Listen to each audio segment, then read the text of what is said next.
Bonjour tout le monde, bienvenue sur ma chaîne. Aujourd'hui, je vous repartage une recette que j'ai dû supprimer de ma chaîne YouTube il y a peu de temps. Et vous étiez nombreuses à me la réclamer, donc je vous la reposte aujourd'hui. J'espère qu'elle vous plaira. Et j'en profite pour dire bienvenue à tous mes nouveaux abonnés. Donc je vous remercie tous de vous être abonnés, de votre soutien, de vos commentaires super sympas. Ça me fait chaud au cœur. Merci beaucoup. Donc aujourd'hui, on va faire une petite brioche qu'on ne va pas pétrir à la main, on va le faire dans un sachet de congélation comme ceci.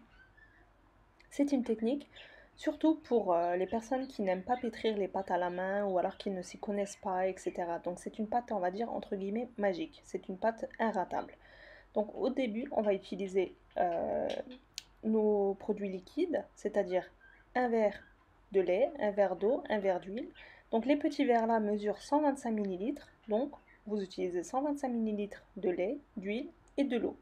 Ensuite, 2 cuillères à soupe de sucre, une petite cuillère à café de sel. On sépare le blanc du jaune de l'œuf, donc on va utiliser le blanc dans la pâte. Un sachet de levure boulangère et de la farine. Donc dans notre sachet, on va verser d'abord tous les liquides. J'insiste bien sur le fait qu'ils sont liquides pour que la levure puisse s'activer, car si vous utilisez du liquide froid, ben, elle ne s'activera jamais. Donc vous n'aurez pas une pâte qui va remonter, sauf l'huile, hein, on n'a pas besoin de réchauffer l'huile. Du moment que l'eau et le lait est bien tiède, c'est suffisant. Donc le dosage du sucre, si vous voulez une pâte bien sucrée, vous pouvez mettre 4-5 cuillères à soupe de sucre et rajouter 2 sachets de sucre vanillé également, pour vraiment se rapprocher du goût de la brioche. Mais bon, moi j'ai fait avec les ingrédients basiques aujourd'hui et c'était excellent quand même. Donc la base de la pâte, c'est ça. Une fois qu'on a versé tous les liquides, le sucre, la levure, on, euh, on masse comme ça le sachet pour faire bien fondre le sucre et la levure. Après sur internet il existe des sachets spéciaux pour malaxer la pâte, mais franchement moi je vois pas l'intérêt d'en acheter, donc un sachet de congélation comme vous le voyez ça fait très bien l'affaire. Mais bon, si vous en disposez un, c'est des sachets en silicone, je sais plus comment ça s'appelle, mais je sais qu'ils en vendent aussi exprès pour faire ça en fait. Et là on va rajouter notre farine, le sel.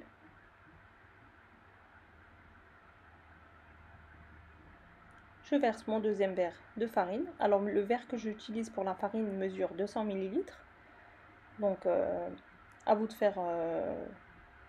Bon, après c'est des verres classiques, c'est des verres à eau. Donc vous pouvez très bien utiliser des verres à eau comme mesure. Je masse bien le sachet et vous allez voir par vous-même que ça va prendre forme très rapidement. Donc là à ce stade elle est encore bien liquide, ça se voit, ça se sent au toucher. Donc là je vais rajouter mon troisième verre de farine. Je remalaxe entre temps. Il faut bien faire pénétrer la farine. L'avantage, c'est que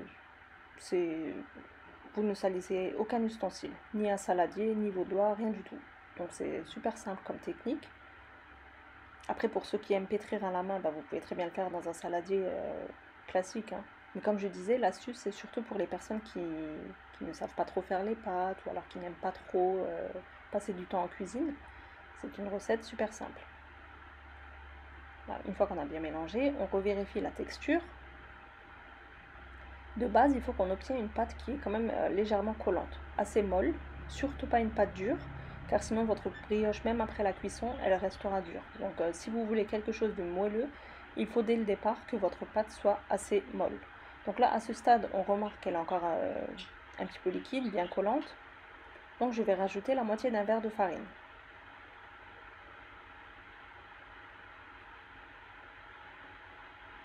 Je vais essayer de mettre la liste d'ingrédients en barre d'infos. Vous étiez beaucoup nombreux à me demander ça aussi. Donc je vais y prêter attention. Voilà, je repétris.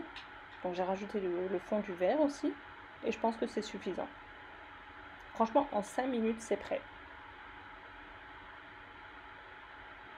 Et vous allez le remarquer par vous-même que la pâte va se décoller du sachet. Donc elle ne va plus coller au sachet, elle va se décoller malgré que c'est une pâte assez molle. Et ça veut dire que c'est bon.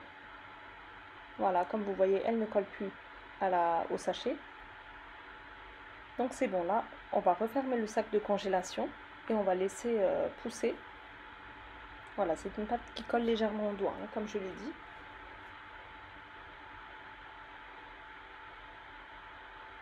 Je vous remonte la texture de plus près. Voilà.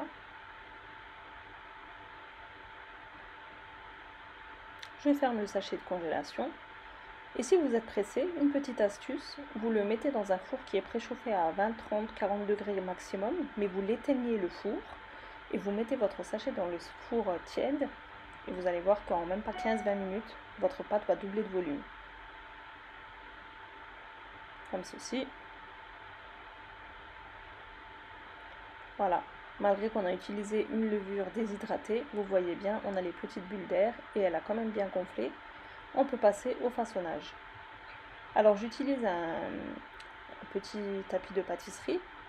Je verse ma pâte sur la surface que j'ai huilée légèrement. Donc à ce stade, on n'utilise plus de farine. Vous utilisez un petit peu d'huile, vous badigeonnez vos doigts aussi d'huile car ça va coller. C'est une pâte qui colle quand même. Je ramasse la pâte pour en former une boule.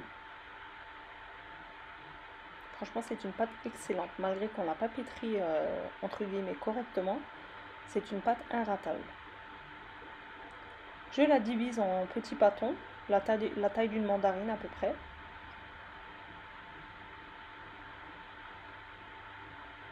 Et vous pourrez la garnir selon votre choix. Vous pouvez très bien faire cette version sucrée comme salée. Vous pouvez mettre de la confiture, du Nutella, ou alors en version salée avec des épinards, des pommes de terre, du poulet. Franchement, c'est une recette que vous pouvez modifier selon vos goûts.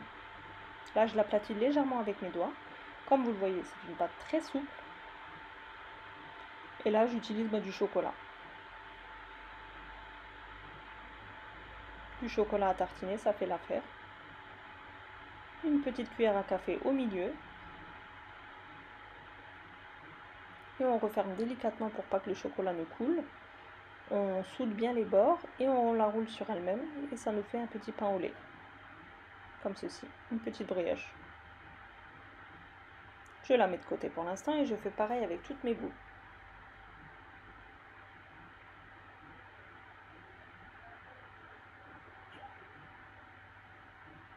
Et je voudrais aussi vous éclairer sur un petit sujet.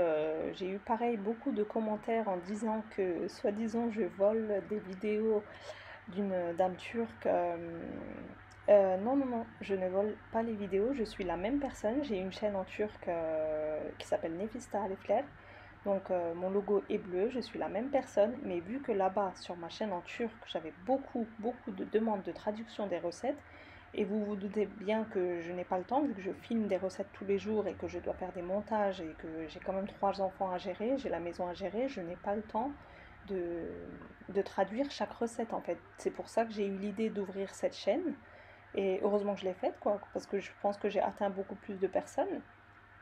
Donc c'est bien pour vous aussi, je pense. Donc, mais n'ayez crainte, je suis la même personne.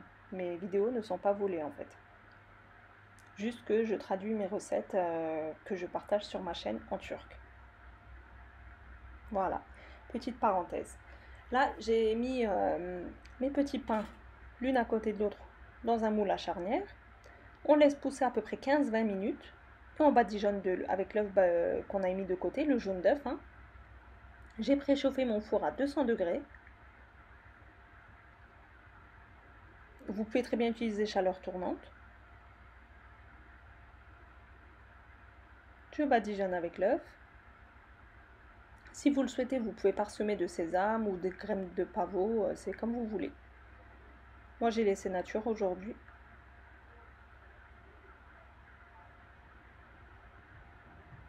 Voilà, je vais l'enfourner à 200 degrés. C'est une cuisson à surveiller, donc il faut qu'il y ait une belle dorure.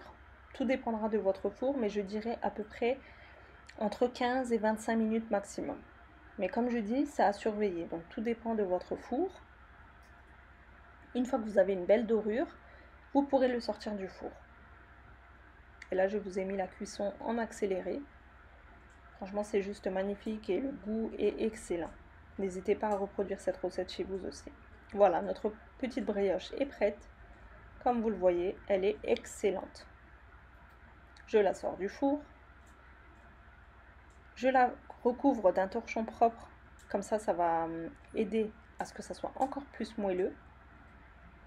Et au bout de 10-15 minutes de repos, bah, j'enlève la charnière autour. Donc si la pâte a légèrement coulé, bah, n'hésitez pas avec un couteau à la séparer. Donc c'est encore chaud, hein, comme j'ai dit, ça fait à peine 15 minutes que je l'ai sorti du four. Et là, je vais vous montrer l'intérieur, la texture. Comme vous verrez, c'est super moelleux. Et comme ça, même le visuel, je trouve que c'est très joli. Dites-moi ce que vous en pensez de cette recette, j'espère qu'elle vous aura plu. J'attends vos commentaires avec impatience. Voilà. Et comme vous le voyez, là où j'appuie, ben, ça remonte. Et vu que ça remonte, ben, ça veut dire que c'est cuit à l'intérieur aussi. Ça ne colle pas. C'est signe que votre brioche est réussie. Et on a une mie super filante. Là, je vais essayer de vous en sortir un.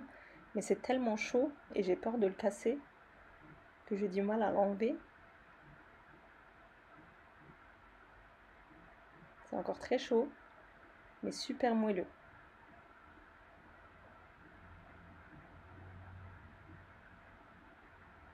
Regardez-moi ça. N'hésitez surtout pas à la reproduire chez vous. Je suis sûre que vous allez l'adorer. D'ailleurs, vous êtes nombreuses à avoir testé mes recettes déjà. Ça me fait très très très plaisir. Je suis vraiment contente de lire vos retours. Ça me fait chaud au cœur et ça me motive encore plus à partager des recettes avec vous. Donc franchement, merci beaucoup pour votre retour et de votre confiance. Donc n'hésitez pas à reproduire cette recette aussi. Vous ne serez pas déçus. Voilà. Donc c'est tout pour moi pour aujourd'hui. J'espère que cette vidéo vous aura plu. N'hésitez pas à vous abonner à ma chaîne si ce n'est toujours pas fait et à activer la petite cloche. Comme ça, vous aurez les notifications dès que je partage des nouvelles recettes. Donc, je vous dis à bientôt pour une prochaine recette. Voilà.